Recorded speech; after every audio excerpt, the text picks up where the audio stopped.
Welcome back, everybody. Our next session is focused on states and institutions, and our moderator is one of our fellows, Yitzhaq. So without further ado, I will hand things over to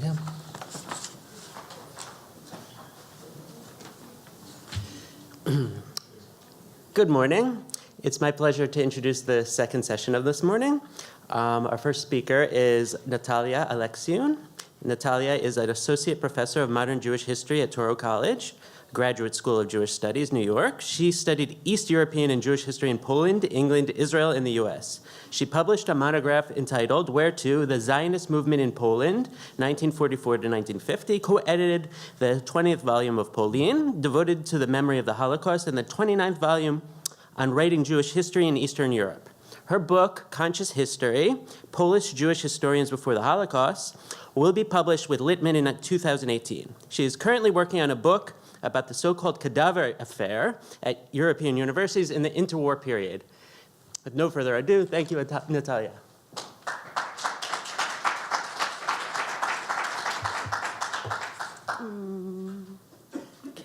Thank you very much for the introduction, and thank you for including me in this intimidating at times and stimulating all the time event. And I'm going to continue actually taking us to the 1920s and 1930s, but there is actually an interesting, I think, continuity with the questions of interactions between Jewish and Christian, Jewish and non-Jewish doctors, and to some extent, what Deborah, I think, called the messy question of influence. So let me start.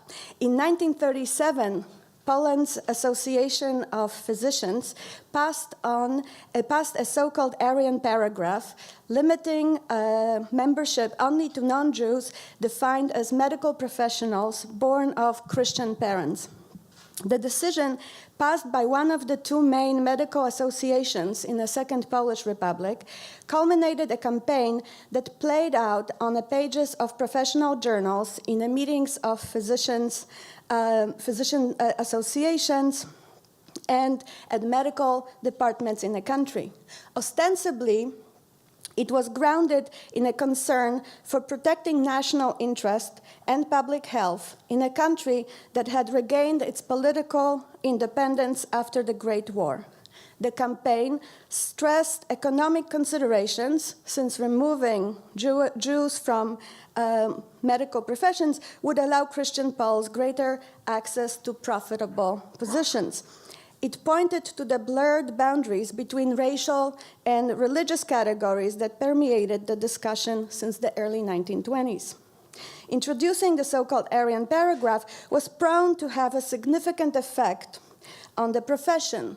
According to 1931 data, Jews comprised approximately 46% of the total number of physicians in the country.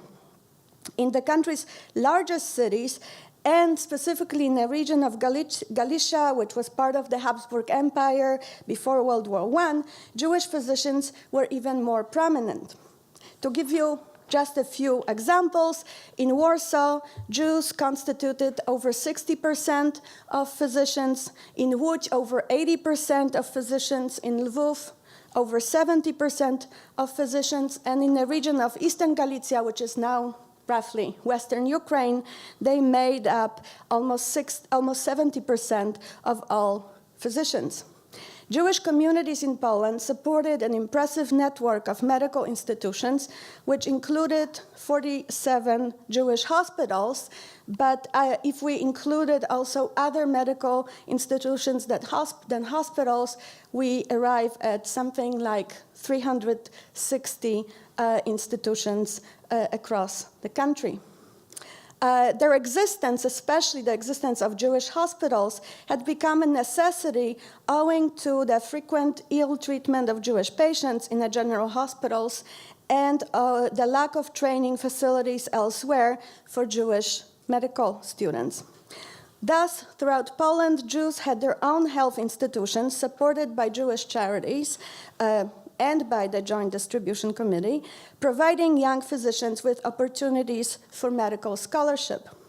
These numbers alone demonstrate that Polish Jews shared with German Jews what John Ephron called the intimate relationship with medicine.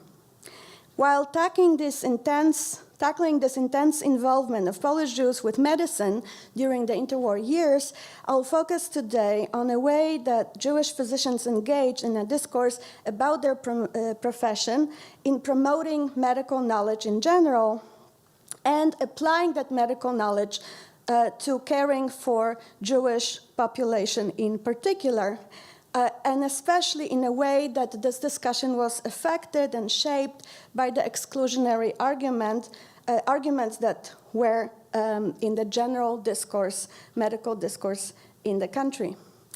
Jewish physicians navigated an increasingly difficult path with regard to medical practitioners and their patients. Their popular work was shaped and revealed affiliations with the rhetoric of race or essentiality of Jewish bodies, but they also criticized it at the same time. Jewish physicians faced criticism from medical school faculties and right-wing journals for their alleged ethical inferiority and for their alleged inability to understand non-Jewish patients. And again, if we think about 70–80% of physicians in a given city being Jewish, there had to be, by definition, plenty of situations in which non-Jewish patients were treated by Jewish doctors. So in 1923, for example, a letter sent anonymously from the Medical College at the Jagiellonian University in Krakow argued that the ethical level among physicians of the Jewish nationality is decidedly lower than that among the Polish nationality. Jewish gynecologists in particular were implicated in cases of rape or sexual assaults on their Christian patients and in cases of abortions that caused death of Christian women, their patients. In 1927, Edward Lott, who headed the Institute of Anatomy at the Medical College in Warsaw, protested against giving any credence to Jewish medical students' complaints about their alleged unfair treatment during the anatomy lectures. He insisted that the medical college ought to have punished these Oriental students for daring to file an official complaint. The language of the discussions in medical faculties, petitions, and articles drew on what Helmut Smith called the anti-Semitic imagination, which relied on latent Christian tropes, such as Jewish criminality, conspiracy, and blood libel. Combining old Christian prejudices and the new late 19th century racism, it rejected the project of emancipation of the Jews as equal or worthy of citizenship. The Catholic press referred to the struggle against the Jewish presence in the medical profession as an essentially religious and national conflict. Jewish physicians treating Polish/Catholic, they become conflated, patients created an unacceptable power imbalance in which Christians found themselves in a position of vulnerable clients. Journalists and student activists reminded their audiences about old papal prohibitions against doctors treating Christians. The press argued that these pronouncements remained relevant and valid for all Catholics in contemporary Poland. Some authors went so far as to describe Jewish doctors as knowingly harming their Christian patients, especially when they had access to ailing priests.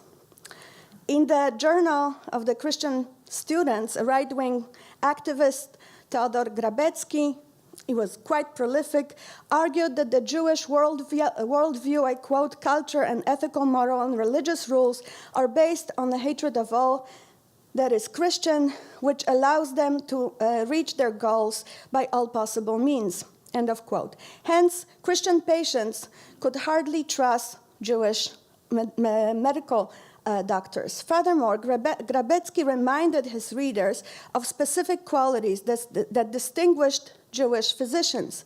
They were motivated by greed, lack of sympathy, and tended to see only their co-religionists as fellow human beings. a Jewish doctor lacks the appropriate feeling toward a sick or healthy Slav, he writes. Used to the hypochondria of the Jews, which he takes as a given, he treats all complaints as Jewish hypochondria, for which he has no concern. In other words, when a Jew complains, although he is not in pain, his doctor tries to relieve it. When a non-Jew complains of pain, a Jewish physician always claims that the patient overreacts. This discourse combined references to racial science with traditional Catholic prejudices to question the role of Jewish physicians as threatening others. No wonder, then, that Christians needed protection from Jews who would mercilessly use and abuse them for their own individual and collective benefit. In the second half of the 1930s, in this atmosphere, municipal hospitals increasingly dismissed Jewish physicians. In 1938, Medical News, the official organ of the Union of Polish Physicians, complained that Jews still constituted 41% of the total number of practitioners, while two medical chambers, Warsaw and Łódź, still comprised of Jewish majority, a situation that needed to be changed. Just as Jewish physicians were increasingly questioned regarding their ethical values and professional skills in treating non-Jews, Jewish hospitals were described as alien institutions. Responding to that discourse, Jewish physicians published in the pages of liberal professional journals, such as the Warsaw Medical Journal and Polish Medical Gazette, as well as Jewish medical journals in Yiddish, especially Socjale Medizin, they implicitly argued against the perception of being foreign, with articles about the history of medicine in Polish lands, and in particular about the Jewish prominence as physicians at Poland's royal court over a century. So historiography and medicine come together. Professional journals promoted an integrated vision of medical care and the medical profession, seen, for example, in the eulogies of two prominent Polish Jewish neurologists, Samuel Goldflam and Maximilian Flam, both of whom died in 1932 and the latter in 1933. According to this integrated vision, Jewish physicians not only made valuable contributions to public health and medical knowledge, that benefited all, but they routinely concerned themselves with providing medical health to the poor, regardless of their nationality and religion. And this is a trope that is repeated in all eulogies for Jewish physicians who die in the interbellum period. Last but not least, these journals insisted on surveying the situation of Jewish hospitals alongside the municipal and other private medical institutions as part of a broad vision for systemic reform and improving healthcare in the country. In the 1930s, Jewish physicians wrote critically about racial theories applied to medical professionals. First, they protested against removing Jewish physicians from their positions in German medical institutions. In a series of book reviews published in 1938, Henrik Higer, a prominent Jewish neurologist, again, questioned the assumptions that there was a link between a physician's race or religion and he writes his and her professional qualifications in treating patients. He writes, with the same medical expertise and insight. In response to German publications about medical pathogenesis and psychotherapy, he mocked the new Nazi religion, quote unquote, and he bemoaned the decline of the medical knowledge in Germany. He writes very poetically how we all love German medical journals, we all read them, we all learn from them, but now they increasingly become useless because of the heresies of Nazi dissent, as he puts it. He rejected the idea that the race of a physician had to match the race of his patient, and he cited anecdotal evidence to support it. Ultimately, the imperial moods of the German nation, he writes, led to absurdities in serious science. But I think as he writes about Germany, he's really also commenting on what's happening in the medical profession in Poland. He described linking medical treatment and race as a slippery slope. He ridiculed the idea that a physician ought to be examined, scrutinizing his passport, race, nationality, religion, and political convictions. Last but not least, he posed a crucial question about belonging and civic rights. Is a newcomer from 1,000 years ago still only a stranger who writes in the language of the native people and not a thinking, fighting, and hurting citizen who then becomes an excellent doctor? Heger specifically insisted that Freud and Adler needed no arguments to defend themselves, nor did they need to disprove that they belonged to the medical profession in Austria. Heger rejected the notion that the physicians could be divided between natives and foreign based on their race and religion. Ultimately, physicians were to stand at the forefront of the struggle against racial discrimination. Another Jewish physician, this time from Vilna, Emanuel Epstein, appealed directly to his colleagues on the pages of Soziale Medizin to reject the chaos of racial hatred. Instead, he envisioned a new physician social worker with a radiant heart and enlightened mind, while rejecting resurrected Middle Ages in defense of culture and democracy. While rejecting the notions that the Jews were only capable of treating Jewish patients, Jewish physicians discussed simultaneously the implications of taking care of and the necessity for the focus on Jewish bodies. And Leon Woolman, one of the leaders of TOS, of the Society for the Care of Jewish Sick, writes about it extensively, how it's actually better for public health, for hygiene, for spreading medical knowledge, if the person who spreads it comes from the same milieu, as he puts it, as the patients that he's taking care of. So ultimately, it is a Jewish doctor that will better understand his Jewish patients. In another anecdote, Moshe Prives, who became a prominent physician in Israel, goes to the rabbinical court in Warsaw and threatens the court with the perspective that there would be no Jewish physicians to treat Jewish patients unless rabbis in Warsaw collaborate in the matter of providing cadavers for medical school, which is a condition for continued training of Jewish medical students. In those concerns about the treatment of Jewish patients by Jewish doctors, another issue that appears very prominently in their publications are the specific Jewish conditions or prominent diseases among Jewish patients, such as tuberculosis, diabetes, schizophrenia, and uterine cancer. The last one, I think, is connected with another question that very much occupies the minds of Jewish physicians, which is the question of fertility of Jewish women, understood as future healthy generation of Polish Jews.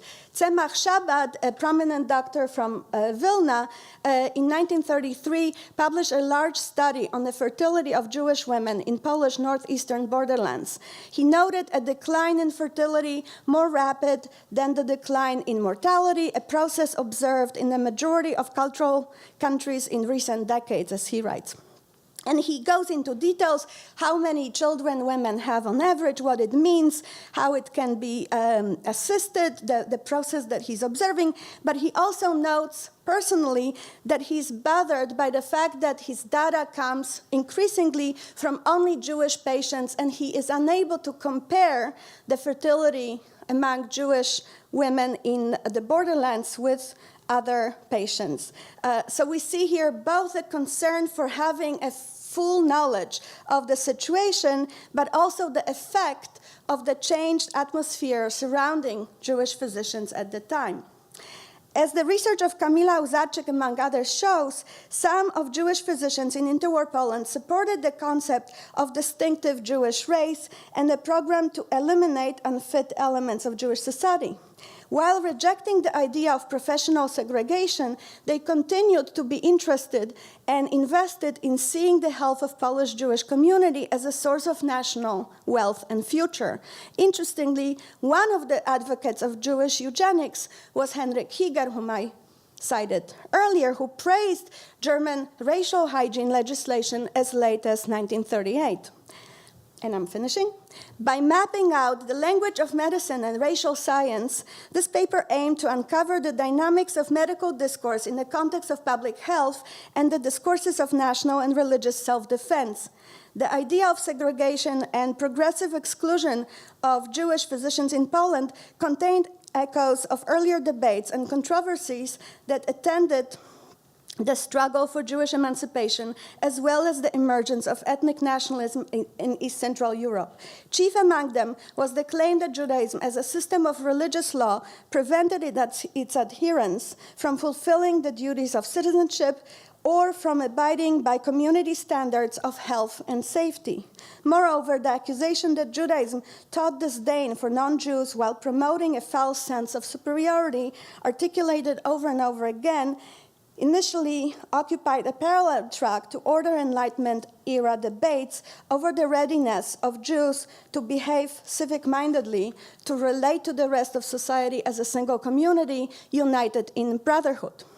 And Jewish physicians in this context responded with what can be best described as nationalization of Jewish medicine as a result of marginalization, but also as a pragmatic solution given the progressive marginalization that was happening to them. But all along, their understanding of this Jewish distinctive professional niche remained ambivalent.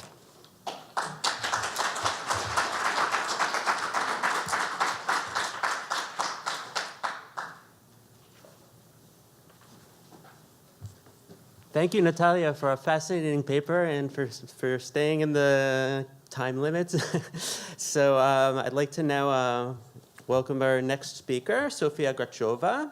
She researches science and history of interethnic relations in modern Eastern Europe.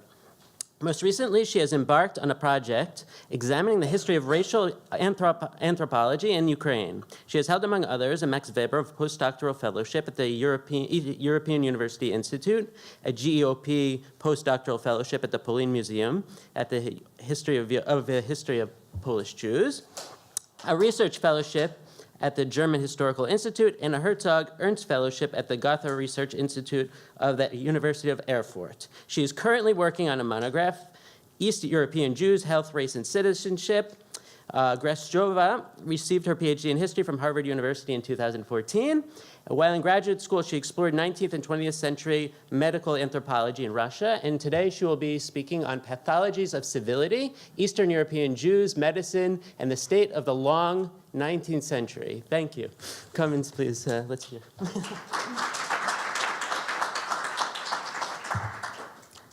Thank you. It's my great honor and pleasure to be talking right after Natalia, because I'm now going to talk about the prehistory of her story. I will be discussing public perceptions and medical perceptions of Jewish health in Imperial Russia, focusing not on what people were actually saying about diseases allegedly widespread among Jews or the state of the Jewish health, but focusing on how Jewish health became a matter of political concern, and how Jewish physicians reacted to the political ramifications of this discourse and transformed it to their own purposes. In 1911, a public activist from a town Belilovka in the Kiev province of the Russian Empire petitioned the provincial administration to establish a local hospital and described the sanitary conditions in this small town with a significant Jewish population. According to the census of 1897, out of over 2,200 of the population in the town, 1,800 were Jews. So it's like almost most of the population were Jewish. So this is what this non-Jewish author writes about the public health in town. Quote, "There is no sanitation, and constructing it does not even cross anybody's mind. Since the sanitary improvement of such a run-down town as Belilovka would cost a lot of money, which the Jewish community does not possess. Besides, the local inhabitants are so satisfied with living in filth, they enjoy discarding all their refuse in the street under their windows so much that, deprived of this delight, they would feel miserable. Finally, the beautiful picture which can be seen every spring would be lost. In the streets, there are filthy brooks running with brown water colored like strong tea. Jewish women and children wash their clothing and dishes in it. When I once voiced my surprise that such filthy water could be used, they replied, 'We are poor folk and cannot afford paying the triple price to the water carrier.'" End of quote. Emphasizing the danger to public health, the author summoned the authorities to intervene. Quote, "All public initiatives in Belilovka have come to a sad ending due to the slovenliness and poverty of the local Jews. But take, for instance, the second Jewish world capital. The first was Jerusalem, and the second till now has been Berdichev. This is a bigger town in the region. And there is no filthier city, despite its being full of Jewish money. During my 15 years of residence in this area, I have concluded that it is only possible to improve sanitation in Belilovka if the general governor issues a decree to the locals. And in addition, if a certain amount of money is allocated for this purpose from the Korobka tax on kosher meat, which is at the disposal of the province's administration. As regards a private voluntary society, in my opinion, establishing it from Jewish public activists is utterly undesirable. Such a society would not pursue the goals common to all humanity, but only Jewish interests, which lie in striving to always live at the cost of the Christian population." End of quote. I quoted this source at length not just because it is very prominently anti-Semitic, but because it encapsulates several themes crucial to the discourse about Jewish health in modern Eastern Europe. First, it is the negative portrayal of Jewish hygiene practices, the combination of social and moral factors, like slovenliness and poverty in this case, allegedly responsible for Jewish ill health, the equation of perceived Jewish poor hygiene standards with their purported self-imposed separation from the broader society, and finally, appeals to bureaucratic intervention. As the quoted text shows, in modern Eastern Europe, the issues of Jewish civil integration, state governance, Jewish autonomy, and Jewish health were deeply intertwined. To remind you, this was a letter dated with 1911, but now let's go back even further.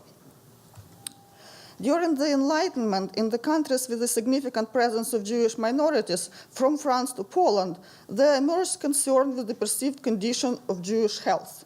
This concern was frequently connected to debates about Jewish legal emancipation and civil integration. Both Gentile and Jewish authors alike presented Jewish health as inferior compared to that of non-Jews in the respective states and described it as an obstacle on the way to Jewish civil integration. Civil integration, however, was not the end in itself for most of these authors. Instead, they saw the removal of Jewish legal disability, if they proposed this, and the abolition of Jewish communal self-government and the improvement of Jewish health as all as necessary measures to increase national security in terms of economic production and in terms of military defense.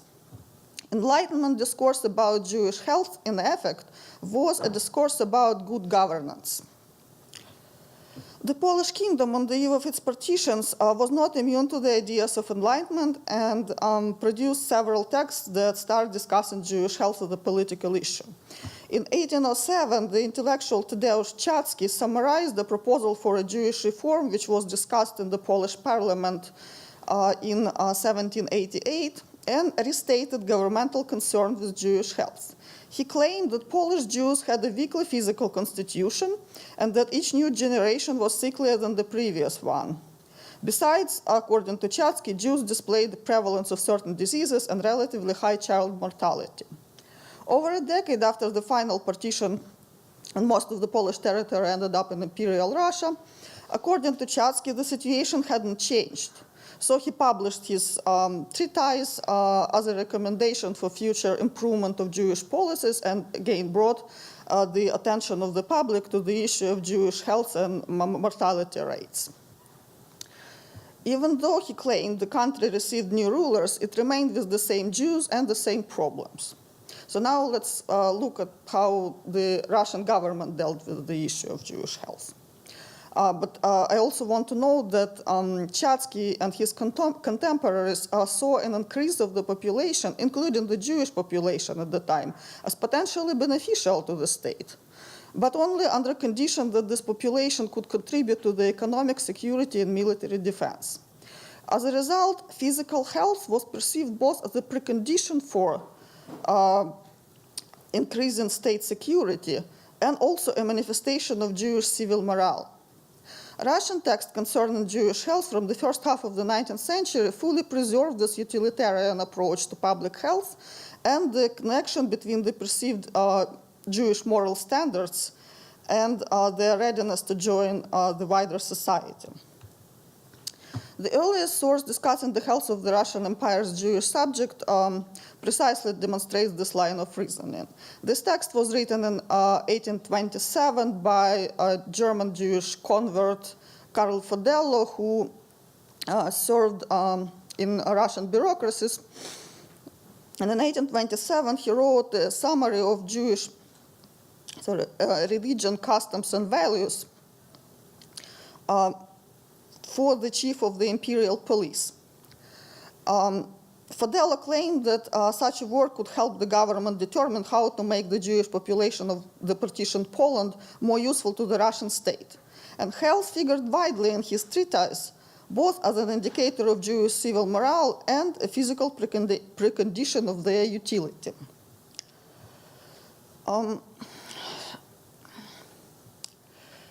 In the end, he recommended the ultimate measure to improve the health of the Jewish population and make it useful to the state. That was, according to Fodello, a reform of the local Jewish communal administration, Kahal, which would put in charge of this institution secularly educated individuals who would be loyal to the imperial state.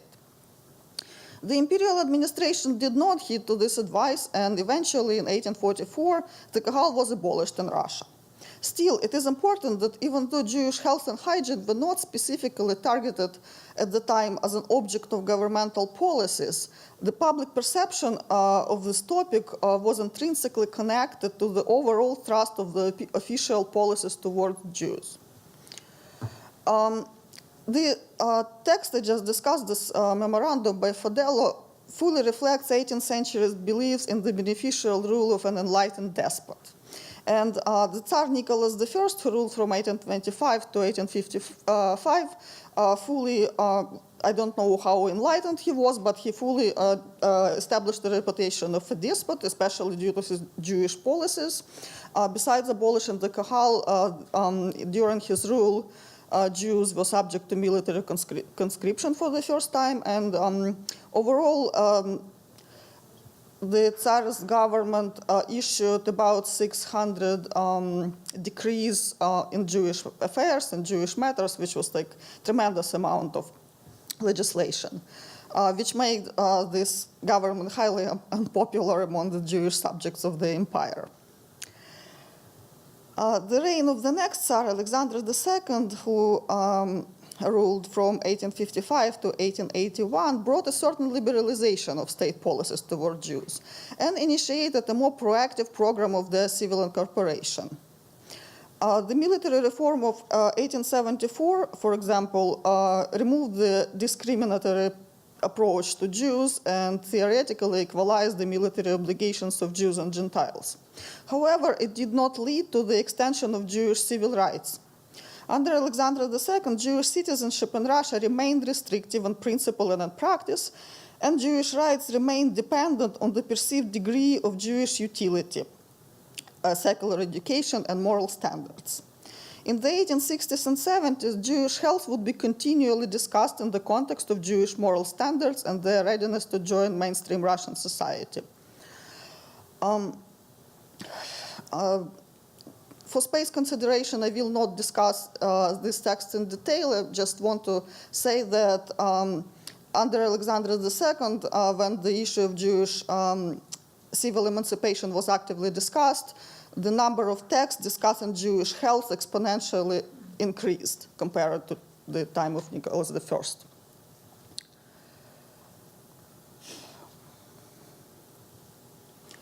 All in all, the perceived link between Jewish health and civil fitness remained firm during the rule of Alexander II and beyond, although with the conservative policies of his successor, Alexander III, the prospect of possible legal emancipation of Jews in Russia became infinitely distant, and as a result, the number of texts concerning Jewish health penned by non-Jews dramatically declined.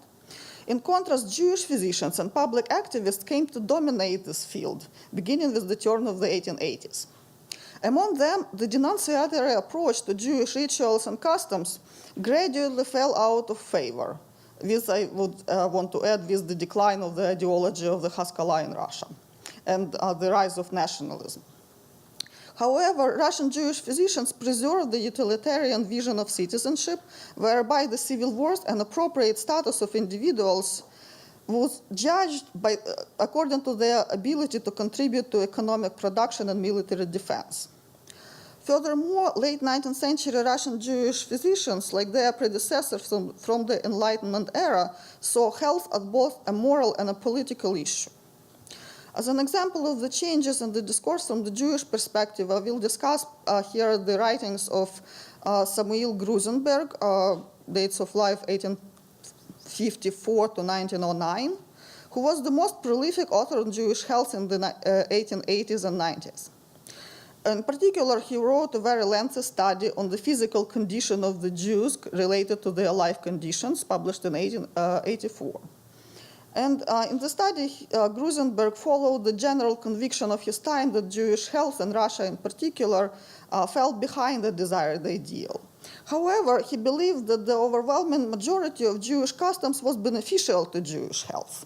For instance, Grusenberg maintained that Jewish women's health was exemplary compared to Gentile women, thanks to what he saw as the rational nature of Jewish cleanliness regulations. For instance, he extolled the benefits of the mikveh, in contrast to other authors of the time who condemned the mikveh as being unsanitary. He also eulogized rabbinical sages who allegedly, in some of their medical views, were many centuries in advance of their own age. It was not that just Jews in the antiquity, but his contemporaries, Grusenberg claimed, who displayed much more rational attitude to their health than Gentiles because of their supposedly superior education and higher cultural standards. As a result, Grusenberg continued, Jewish children were born with a better potential for a healthy life and good physical development than Christians. Unfortunately, this positive endowment was offset by poverty and civil disabilities, as well as the forced prevalence of intellectual occupations among Jews. As a result, Grusenberg argued Jewish bodies were underdeveloped in every capacity save the intellect. This, according to Grusenberg, led to a disproportionately higher rate of mental diseases among Jews. However, even in this perceived fact, Grusenberg saw a positive sign. He took the rates of insanity among Jews as a sign of their potential greatness and a great contribution to the society. If the condition of Jewish life improved, he believed, Jews would produce a very high number of highly talented individuals, even geniuses. Indeed, he claimed this was precisely what happened in countries where Jews had achieved civil emancipation, which in Russia did not happen until the fall of the Tsarist regime in 1917. Jews, Grusenberg concluded, were, quote, by their nature a highly talented people, and their countries could greatly benefit from having them as citizens if the government gives Jews an opportunity to achieve decent economic and educational standards. End of quote. By the early 1900s, other Russian Jewish authors came to celebrate Judaic commandments for their positive effect on hygiene. An essay by the famous Russian Jewish anthropologist Samuel Weissenberg was published in 1918. It was called Hygiene and the Customs and Beliefs of Ancient Hebrews. And Weissenberg here portrayed Judaism as a completely rational system of public health regulations. There is another long quote here. Here says Weissenberg, hygiene regulations, like everything else, are codified among Jews. As religious commandments, they entered the flesh and blood of observant Jews, and one must admit they have been highly beneficial. The fact that many Jewish commoners observe hygiene regulations in a mechanical way without understanding their meaning not only does not diminish their significance, but even constitutes an advantage. Modern medicine's main objective is to instill the latest achievements of scientific hygiene in the broad masses of the population. Medicine does not demand from those masses understanding, but obedience. So this is paradoxically a strong positive depiction of the Jewish tradition was also reflecting a very modern approach. Weissenberg, like other contemporary public health reformists, came to see popular habits and customs not as superstitions to do away with, but potentially as a set of practices that could be scrutinized by experts and put to the service of public health propaganda. Most importantly, Weissenberg and his contemporary authors retained the idea that good health and hygienic standards were necessary precondition for full Jewish citizenship. However, the idea of what citizenship means at the time changes from a set of legal rights and obligations to more holistic vision of a full-fledged participation in the society and economic self-reliance of the Jewish community. So these were the ideological foundations of a movement for the reform of Jewish healthcare that took shape in the Russian Empire shortly before World War I. This movement culminated with the establishment of the Society for the Protection of the Health of the Jewish Population in 1912. This society, known under this Russian acronym OZE, was very important because it attempted to transform communal healthcare institutions into a comprehensive Jewish national system of healthcare.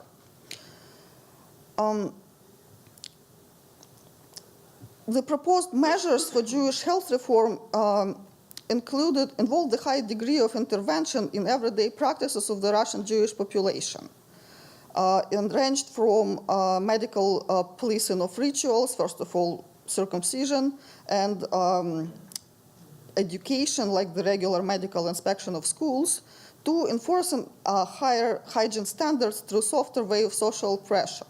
For instance, children in medically supervised preschools were expected to teach their parents about the necessity to wash themselves regularly and brush their teeth. And doctors were supposed to visit families with newborn babies, not only to inspect the health of those babies, but also to instruct mothers on how to keep the household properly clean. During World War I, the Society for the Protection of the Health of the Russian Jewish population expanded dramatically with a network of institutions covering 120 locations in the empire. And due to the temporary availability of public and state funding for medical relief among Jewish refugees, started implementing this ambitious agenda. However, the institutional collapse resulting from World War I and the revolution put these plans on hold. What I want to emphasize here to conclude my presentation is that the OZE activists saw their goals as going beyond medical relief. And in some instances, they openly phrased their agenda in terms of the moral education of the Jewish masses. In the interwar period, with the rise of eugenics movements and the expansion of welfare state, this long-term legacy of the Enlightenment reasoning about Jewish health and civic utility became even more relevant. Thank you.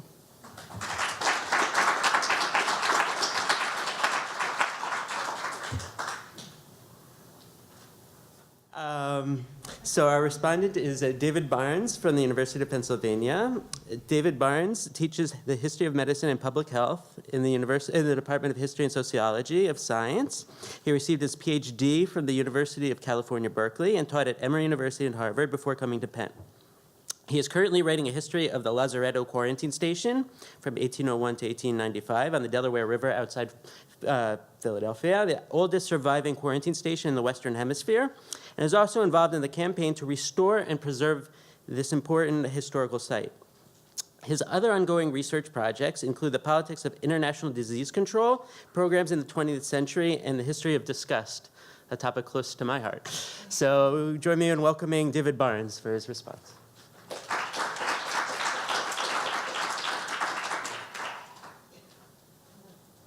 Thanks, Yitzhaq.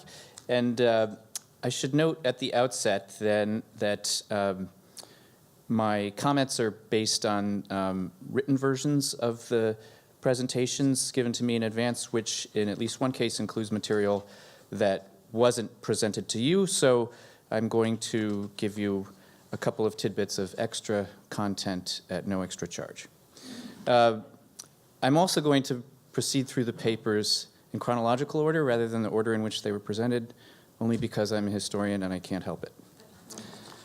This colloquium in general, and this panel in particular, prompts us to reconsider the role of states and institutions in the processes through which Jews transformed scientific knowledge and practice, and through which science portrayed and transformed Jewish culture. I'd like to briefly highlight two related themes that can help us understand these processes as elucidated in these three papers. First, the persistent linkage of physical health with moral character, and second, the shift from understanding population health as a precondition of state economic and military power to seeing health as an index of civilization. Sofia Grachova's paper traces a long history of Russian anti-Semitic stereotypes according to which the poor health of Jews stemmed from their unhygienic practices and from their self-imposed separation from the rest of society. In the 19th century, such beliefs informed political calls to integrate Jews more fully into mainstream Russian society, thereby improving their physical well-being and enabling the state to profit from their enhanced productivity. It is interesting to note that, as in other countries, recourse to midwives was equated with backwardness in calls for scientifically minded social welfare reform.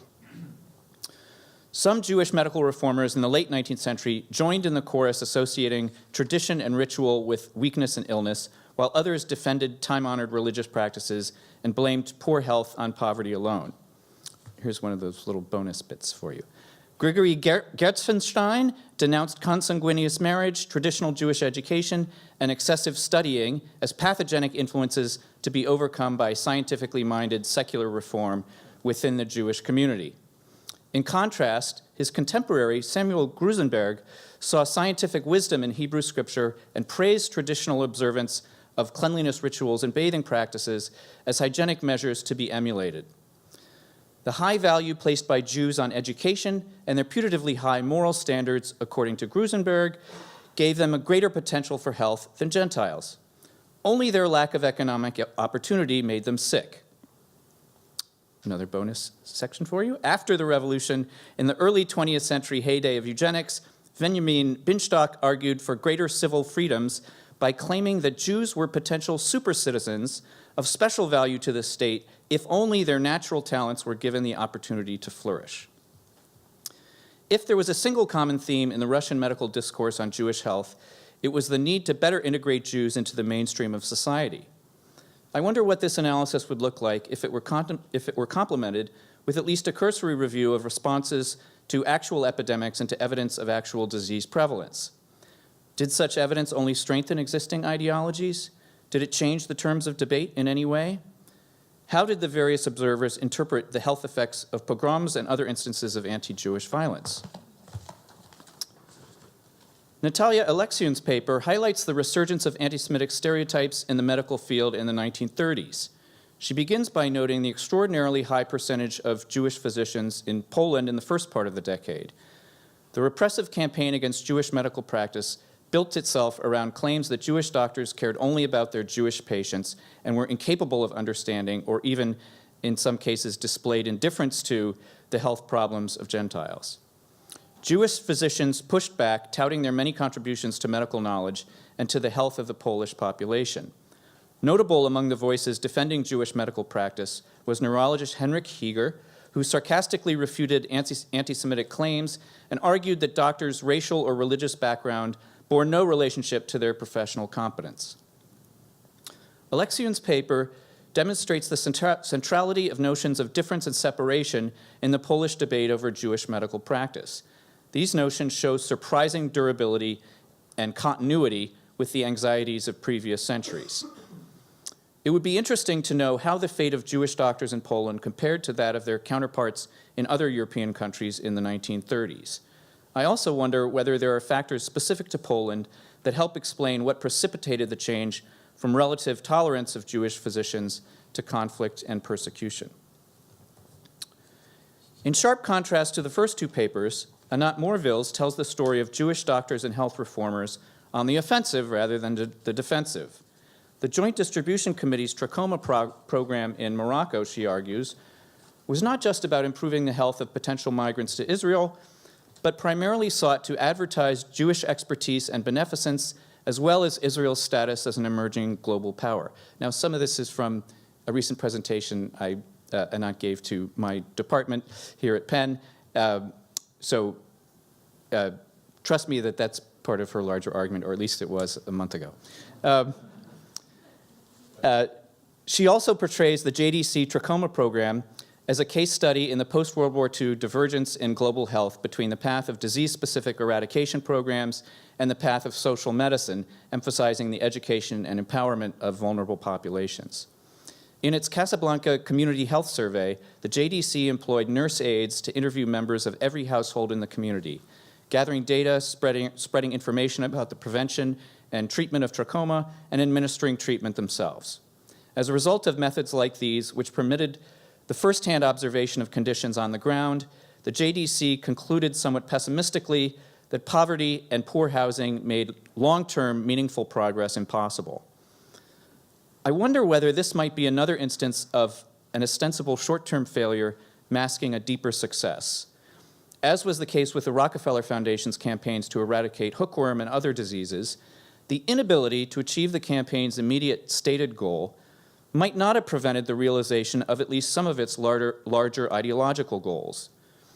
It would also be interesting to learn more about what Mooreville characterizes as the JDC's social agenda. Was trachoma a sort of foot in the door for broader reform or empowerment? Or was it merely one among many global health programs that targeted a single disease without addressing underlying inequalities that made certain populations vulnerable to many diseases? Together, these three papers remind us that public health is always a political and cultural battleground, and that the ideologies guiding health warriors have had tangible impacts on the social practices, institutions, and states within which Jews and Gentiles interact every day, even as the same practices, institutions, and states have reshaped those ideologies through the unpredictable contingencies of medicine and politics. Extending this analysis beyond Eastern Europe through further research on 19th and 20th century health discourses and health policies relating to ethnic minorities in other parts of the world can help clarify which aspects of the Jewish experience were unique and which were shared by other populations. It is important to note that public health has been from its inception simultaneously a moralizing and a secularizing project. In that context, when a religious minority maintains its distinctive identity even while assuming prominence in the world of mainstream science and medicine, conflict and contestation is bound to result even without the overlay of centuries of anti-Semitic ideology. I'd like to close by thanking my three colleagues for reminding us that from Carl Fodello in the early 19th century to Henryk Heger in the 1930s and Alexander Gonek in the 1950s, moral and political considerations have never been far from the surface in any discussion of Jews and health. Thank you.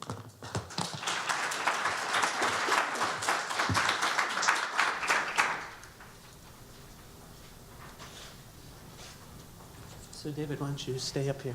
Sure. So I'll call the presenters to the stand. Make yourselves comfortable.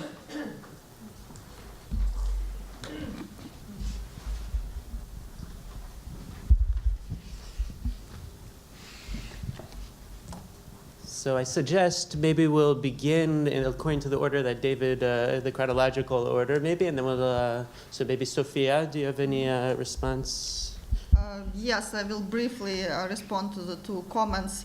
The actual diseases and epidemic diseases, contagious diseases in particular, they did form a part of the discourse about Jewish health in Imperial Russia, but it's interesting that with contagious, obviously contagious diseases that were considered contagious even like before the bacteriological revolution, the data showing discrepancies between the incidence of diseases among Jews and non-Jews reinforced rather than overthrew existing stereotypes. For example, the lower incidence of cholera among Jews in Vitebsk, now a city in Belarus, was seen as evidence that Jews observe higher cultural standards, and the lower incidence of syphilis among Jews also was seen as a sign of familial fidelity rather than a biological phenomenon. So these stereotypes were only reinforced, but no matter whatever data were available. Besides that, most of the diseases, kind of as a counter-reaction to the bacteriological revolution in turn of the century Russia, physicians are trying to look for multiple factors, and they were looking for the constitutional background of the disease. For example, tuberculosis was seen as a disease of the people are predisposed to, that is, it would be hereditary background that would make the person susceptible to, which again reinforced the ideas about Jewish, the role of Jewish customs and also the role of heredity and race. Especially prominent heredity was in the discourse about mental diseases or psychological disorders, and related to that, the effects of the pogroms, right? Russian Jewish and non-Jewish psychiatrists and neurologists in the early 20th century registered multiple cases of what these days would be qualified as post-traumatic stress disorder. At the time it was known under the name of hysteria. And they describe multiple cases when Jews had offset mental balance as a result of traumatic experience during the pogroms, or something reminding the pogroms, or simply persecution, discrimination of Jews in everyday life. For example, if a certain businessman couldn't stay legally in the city, he was where he didn't have the right of residency, he accordingly then developed agoraphobia, and when he returned to his native place in Odessa, he was afraid to go out of his apartment. So there were such cases that clearly indicate that psychiatrists realized that violence and discrimination affect Jewish health negatively. However, the prevalent theory behind it was that Jews in a hereditary manner inherit weakly nerve system, and as a result of that, the reaction to traumatic experience is different, is stronger than among non-Jews. So these diseases will explain both an environmentally and hereditary condition. So Natalia, do you have a response? Yes. Thank you very much. I think I think in two opposite directions about a question you asked in the context of comparative comparison for the Polish case. On the one hand, I think there is a particular intensity of that discourse in Poland because this is the largest European Jewish community, and it's made of two, in terms of the situation of Jewish physicians, it's made of two very different pieces, the Russian piece and the Austrian Habsburg piece, and the context in which Jewish physicians seem to be fully integrated in the Austrian piece, and in fact, the numbers are staggering if you look in former Galicia. I think that creates an additional wrinkle to that anxiety, and anxiety ultimately in what is agrarian feudal society going through some process of accelerated modernization in which medical profession represents this forefront of upward mobility, change, elite. But I also think that the particular focus, and I don't have data, it's just impressionistic at this point, but it's clear to me that Jewish physicians are particularly prominent in some fields, and these fields cause additional anxiety. And this is gynecology, venereal diseases, neurology, and so this is sort of a direct link to the body of the nation in the nation state, in a nation state where every third citizen is a ethnic minority, either Jewish, Ukrainian, Belarusian. On the other hand, the extent to which I read this discourse in Slovakia around the same time, and some of the ideas that were formulated because of cadaver affair in Romania, there are very repetitive aspects in that merging of Christian self-defense and national self-defense, protection of the future elite, protection of people that ultimately will be responsible for the next generation being conceived and born, etc., etc. So it's interesting, I think, within East Central Europe, there is a certain discourse that is very prominent. And probably the line would be, I usually want to obliterate the divide between the Western and the East Central European historical narrative, but I think here East Central Europe represents a particular moment in how especially public health becomes this battlefield, a political ideological battlefield. Thank you. Thank you, Natalia. Anat, do you have something to add? Thank you very much for your comments, David. So the JDC couldn't find out whether this would be long-term success because shortly thereafter, the future of Jews in Morocco became quite clear, and large-scale immigration to Israel did take place in late 1953, 1954. And so this is one of those, the time frame of the JDC Master Trachoma project does represent this unique and I would say very short moment in early 1950s Jewish Moroccan history of the fate of Jews in Morocco wasn't quite clear, but very soon. So therefore, the JDC could present his project as developing the local population, whether or not they intended to immigrate. But that calculus changed soon thereafter.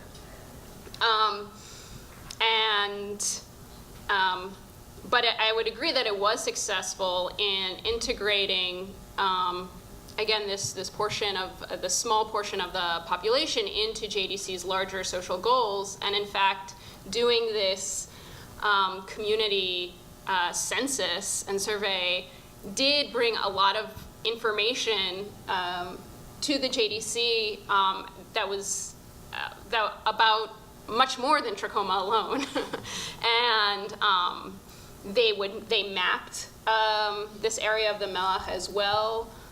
They would note different infrastructure, which houses had different infrastructure, how many people were living in each house, and they would have these one-on-one conversations, and they would say, the families would offer Coca-Cola to the nurse aides that entered. So it was could end up with a lot of intimate types of conversations. And it was also an opportunity for these nurse aides to refer people they met to other health or JDC programs. One example that I found in the files was that there was someone who was pregnant without a known husband, right? So it's, and this made it into the case file about, you know, the trachoma project. So it's like, okay, who should we refer this woman to? So it was definitely an entree that was much more about trachoma alone. Okay, so now we'll open the floor to questions. Okay, so Natalie, we'll start over here.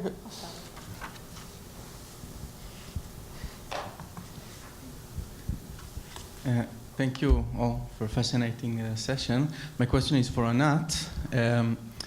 Your paper was really, really interesting, but in a way it was a paper only about the JDC or the WHO.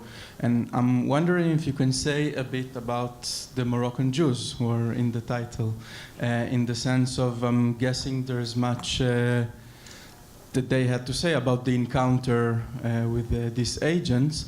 And my question is especially because in the Israeli context, at least, the meeting with these agents, in the Israeli context, I don't know much about the meeting with the JDC, is one of the greatest open wounds of Moroccans specifically, and of course not only Moroccans.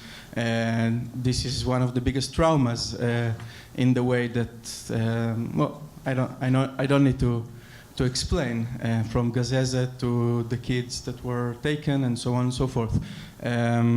So in that sense, I'm wondering about the angle of those Moroccan Jews with the intimate meetings with the nurses and so on, if there were other kinds of reactions or what kind of reactions in general.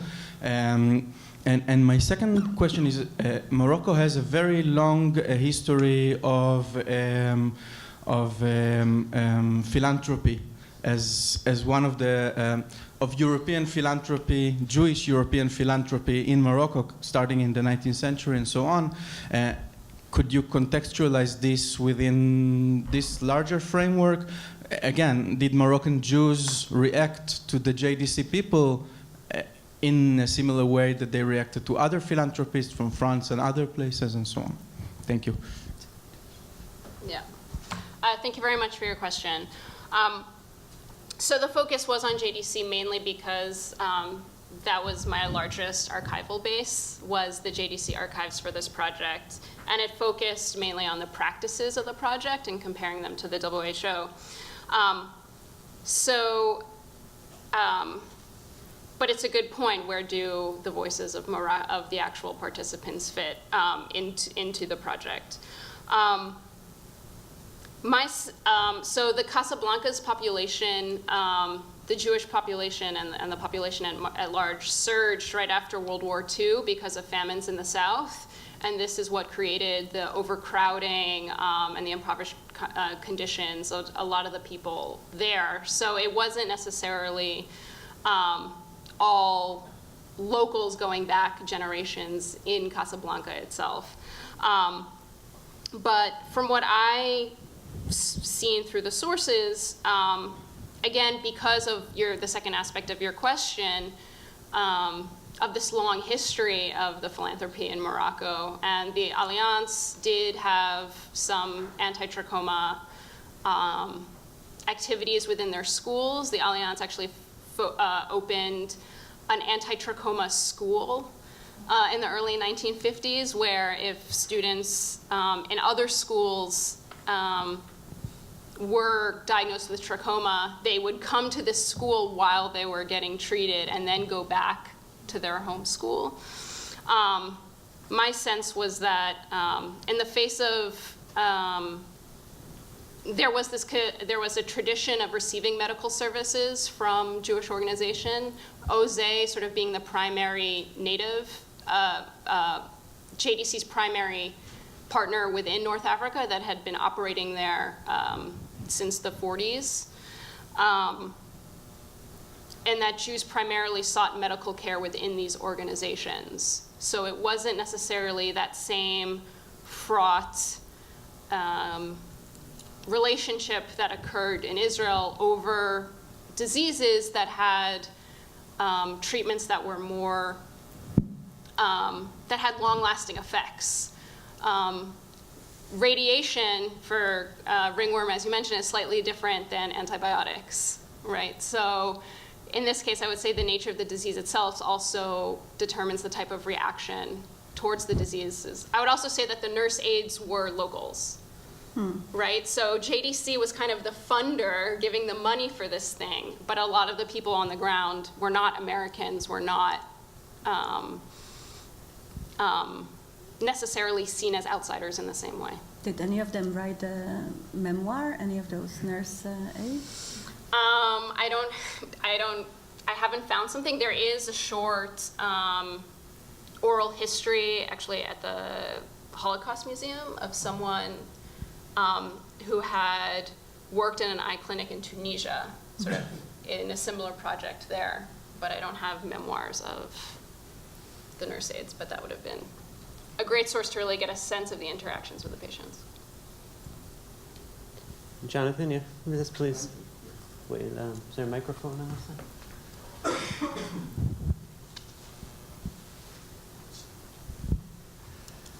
Thank you all for wonderful papers. I am curious, this is actually a question, or actually two questions for Professor Aleksiun. You mentioned in passing that there was a request to the Rabbinical Court of Warsaw for cadavers. And as we all know, this is a very complicated issue, and even the idea of doing dissections or autopsies is often a big issue in Jewish law.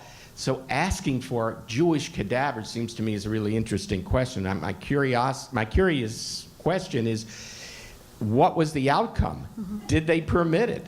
And if so, it would be certainly an interesting piece for further research.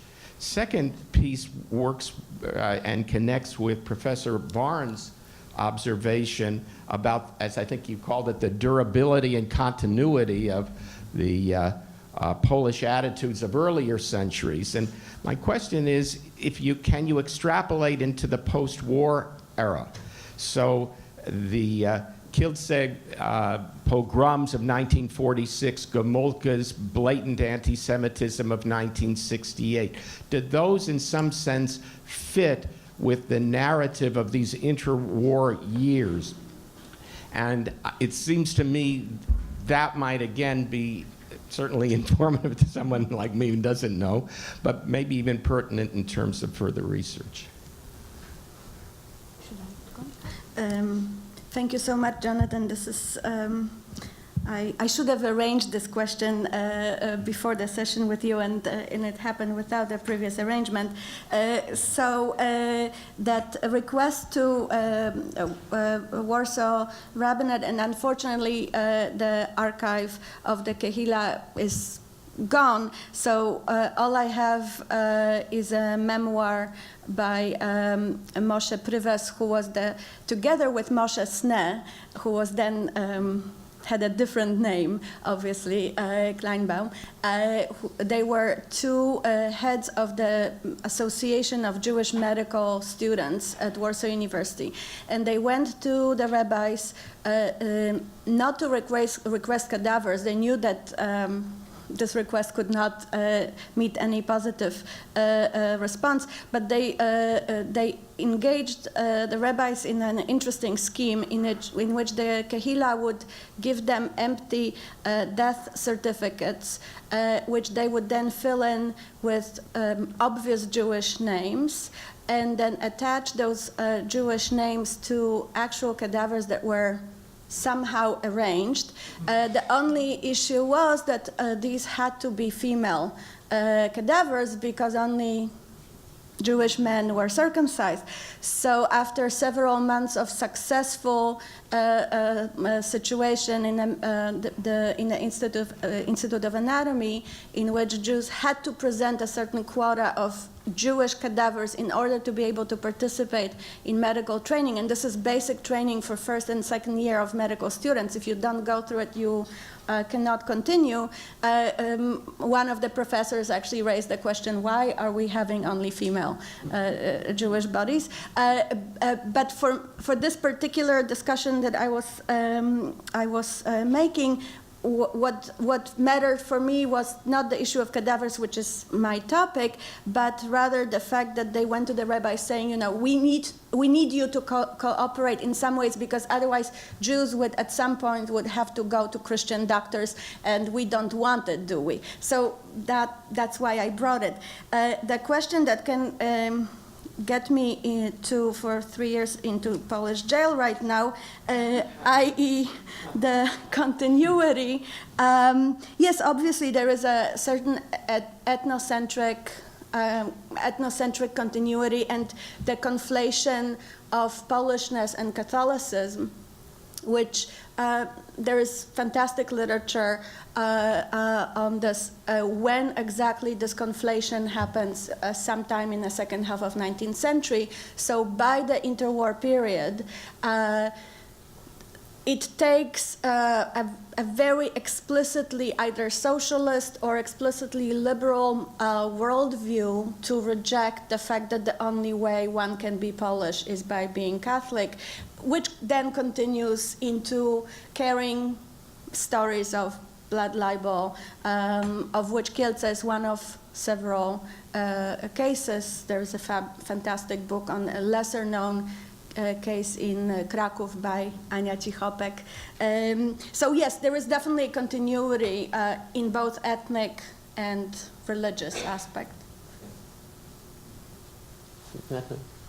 Well, I have the mic, so I'm going to take prerogative. I have a question maybe relevant to all three of you, but from Woody Allen to Philip Roth, Jews have owned neurosis, hypochondria. I wonder if there are literary sources from your period that tell you about the way that this rhetoric might have fed into Jewish self-perception of their own poverty, of their own position vis-a-vis these nation-building and other grand discursive models. Let you negotiate who wants Yeah. Yes, I mean, there is most of East European Jewish literature, I think, touches on it in some way or another, and regardless whether you look at the Jewish literature written in Yiddish, in Polish, I'm assuming also in Russian. So there is this introspection on the one hand of internalized, I think, stereotype and reflecting on it, but also a lot of the issues of those Jewish diseases, especially skin diseases, which are very similar to what Anat was presenting. There is a social stigma attached to it, and so yes, I mean it would be another wonderful way to discuss that medical topic in the context of broader Jewish culture. And I'm thinking, I mean, interwar movies have this overreacting Jewish characters, Jigan and Schumacher, Jewish comedians performing in Yiddish. So that's a wonderfully rich direction to take that I will not, but it's a wonderful direction. Well, I can only add that I'm not a big reader of literature myself, but I can quote the memoir of Shimon Dubnov, who in the early 20th century was lecturing Jewish youth about Jewish history, and he told them that you cannot escape your history because it is in your bodies and in your psyche. So this kind of overlaps very much with the psychiatric discourse about Jews and weakly nerves and trauma, transgenerational trauma. You had a question? Question again for Professor Aleksiun, and going back to medical education and considering the very high proportion of Jews as physicians in the period you're describing, how did that happen? And were there efforts either within the medical schools or at some other level to regulate the number of young Jewish persons becoming physicians, the production line? Again, this is a fantastic question. Thank you so much.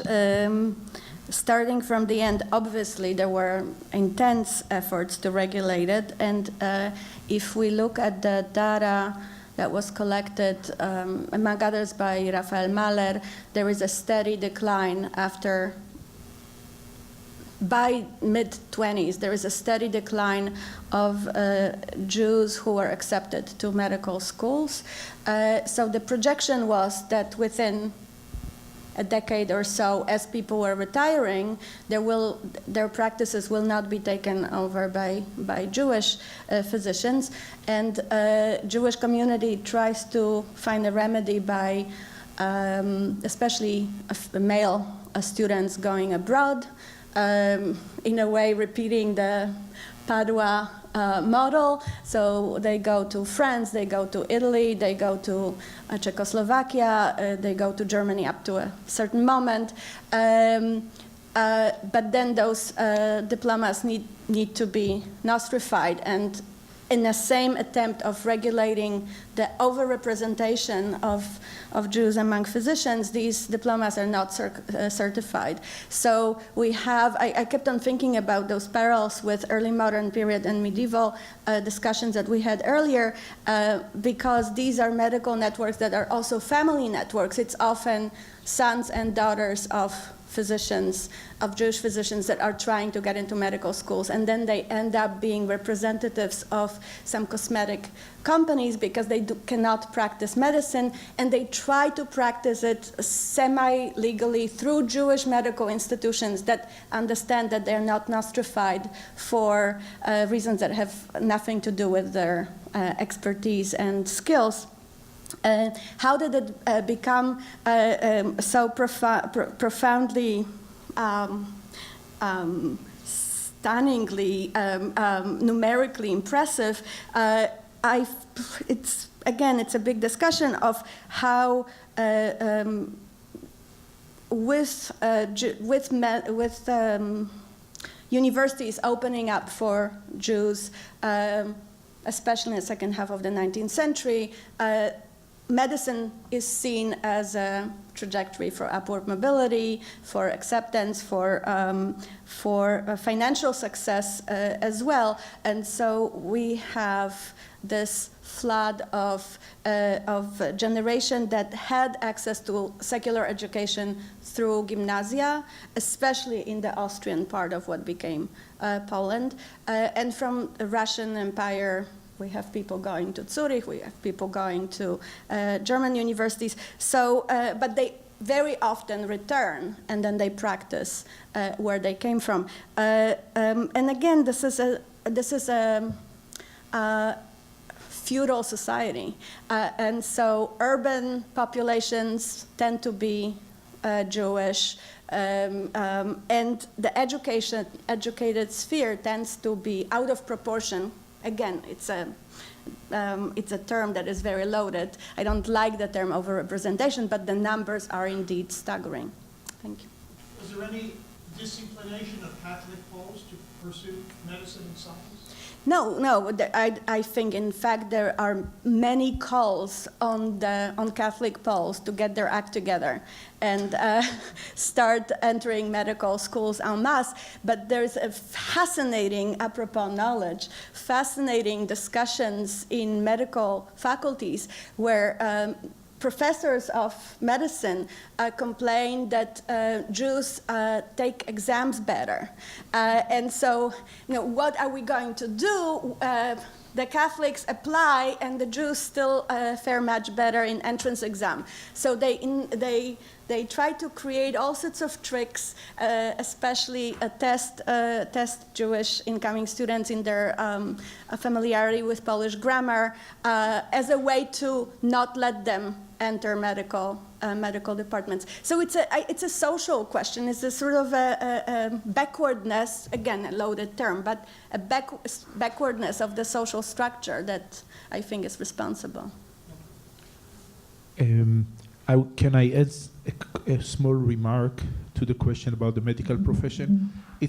Jews was also, so if you look at Vienna at the early 20th century, so there's about 40% to 50% of the registered doctors are Jewish, but 90% and more in the specialties. So Jews were pushed to what at the time was not lucrative medical positions, and which some of them later develop into front of research. So that's Absolutely. another aspect of this medical. Yes, please. Wait, please wait for the microphone. This project of the JDC project in a way raises some ethical problems. You go into a street and you look who is Jew, who is not Jew. I cue you, and you go and look for something else. Were these questions discussed? This is point one. Point 1A. There was a one-man trachoma project going on in Egypt 20, 30 years before this project by a doctor called Max Meyerhoff, who settled in Egypt on his own and cured everyone who had trachoma without asking if he's Jew or Muslim or whatever. And he also was, incidentally, was a very good, an excellent historian of medical science. Thank you for your question. So to be clear, in this pilot project in the Melech of Casablanca, the streets that they picked, they would cure everyone regardless of whether they were Jewish or Muslim. It just, the nature of the location was that majority of the residents were Jewish. But I think, as I noted, in their census, they counted 91 Muslims, but they didn't not include them in their treatment. They did include them in their treatment. But of course, in general, Muslim incidence of trachoma in Muslims affects incidence of trachoma in Jews, right? And so that's why it's interesting to see the parallels between what the WHO was trying to do for the population at whole and what the JDC was trying to target specifically for the Jewish population. Thank you for mentioning Max Meyerhoff. You're correct that Egyptian anti-trachoma efforts started late 19th century, early 20th century. And Egypt was known as the par excellence land of the blind, and a lot of Jewish ophthalmologists from Germany immigrated to Egypt in order to cut their teeth in trachoma and in history of ophthalmology, and therefore became, Orientalists in the process, reading archival documents and doing a lot of research in the history of Islamic ophthalmology. So that history is an earlier part of my project. So this is mid-20th century, that's 19th, early 20th century. But thanks for mentioning. Can you name other ophthalmologists? Julius Hirschberg was probably the main one. He wrote a history of ophthalmology that I think was 15 volumes and like 4,000 pages. I did not read that. In German? In German? Yes. But it so happens he was a student of, I think of Helmholtz, and a lot of his students, Aria Feigenbaum, who ended up becoming the head of the ophthalmology department at Hadassah, was one of his students. But he moved to Israel, where he became interested in ophthalmology because of the connection between trachoma and its prevalence in Palestine. And Hirschberg and Meyerhoff were contemporaries. I think Hirschberg was a little actually before him, but it sort of spurred this whole lineage of Jewish ophthalmologists who did history of ophthalmology with particular expertise in Arabic texts. Yeah, sure. We have a question over here.